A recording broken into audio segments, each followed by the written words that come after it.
Government ప్రజల వద్దకే MLA వస్తారు, ప్రజల దగ్గరికి సీఎం గారు చెప్పినట్లు ప్రజాపాలన పెట్టినట్లు మనం కూడా ప్రతి మండలం సెంటర్లో మండల కేంద్రంలో ఈ ఎమ్మెల్యే క్యాంప్ ఆఫీస్ అనేది క్యాంప్ ఆఫీస్ అనొచ్చు, బ్రాంచ్ ఆఫీస్ అనొచ్చు, మెయిన్ ఆఫీస్ వనపర్తి ఉంటుంది.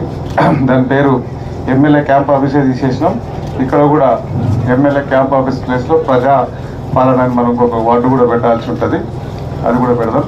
దానిలో దీని ముఖ్య ఉద్దేశం ఏంటంటే ఎవరు ఇంత నుంచి 28 కిలోమీటర్లు గన్పూర్ నుంచి వస్తుంది, ఆ చుట్టుపక్కల ఊళ్ళు కలుపుకుంటే దాదాపు 40 కిలోమీటర్లు వస్తుంది. కాబట్టి ఎగ్జాంపుల్ కళ్యాణ లక్ష్మి చెక్కులు సిగ్నేచర్ అవసరం ఉంటుంది, లేదా సీఎంఆర్ఎఫ్ ఫైల్ ఇవ్వాల్సి ఉంటుంది. ఇక్కడ ఒక కంప్యూటర్ పెట్టి రికార్డులు పెట్టి ఒక అబ్బాయిని మనం ఇక్కడ అపాయింట్ చేస్తున్నాం.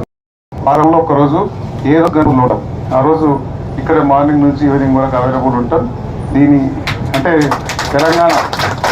తెలంగాణ రాష్ట్రంలో 119 నియోజకవర్గాల్లో ఫస్ట్ మన వనపర్తి నుంచి ఈ టైప్ ఆఫ్ కార్యక్రమాలు ప్రజల వద్దకు ఎమ్మెల్యే, ప్రజల వద్దకు గవర్నమెంట్ అనే విధంగా మనం ఈసారి అంటే కొంచెం మనకు ఈ ఎలక్షన్ కోడ్ ఉంది కాబట్టి నెక్స్ట్ టైం వచ్చినప్పుడు ఎలక్షన్ కోడ్ లేకుంటే గవర్నమెంట్ అధికారులను తీసుకొచ్చి ఇక్కడే కూర్చోబెట్టి ఎవరెవరికి ఏం ప్రాబ్లం ఉందో తీసుకొచ్చే బాధ్యత కూడా మనం తీసుకుంటాం. దానిలో అదే ఉద్దేశంతో మనం ఇక్కడ ఈరోజు ఏర్పాటు చేసుకున్నాం. రాబోయే రోజులలో అన్ని మండల కేంద్రాల్లో ఓపెన్ చేయబోతున్నాం. అన్ని మండల కేంద్రాలు ఓపెన్ చేసి అక్కడ ఉండే ఇప్పటిదాకా మనం చెప్పుకున్నట్లు ఇవన్నీ ఆ పేపర్స్ చిన్న చిన్న ఏ ఇష్యూస్ ఉన్నా అక్కడ అబ్బాయికి ఇస్తే ఇమ్మీడియట్ చేయగలిగిన ఫోన్ చేస్తాడు, కొంచెం టైం ఉంటే వచ్చి సంతకాలు పెట్టి ఇస్తారు. కాబట్టి మీరందరూ దీన్ని ఆఫీస్ను ఉపయోగించుకోవాలని తెలియజేసుకుంటూ అందరికి నమస్కారం, ధన్యవాదాలు. Thank you.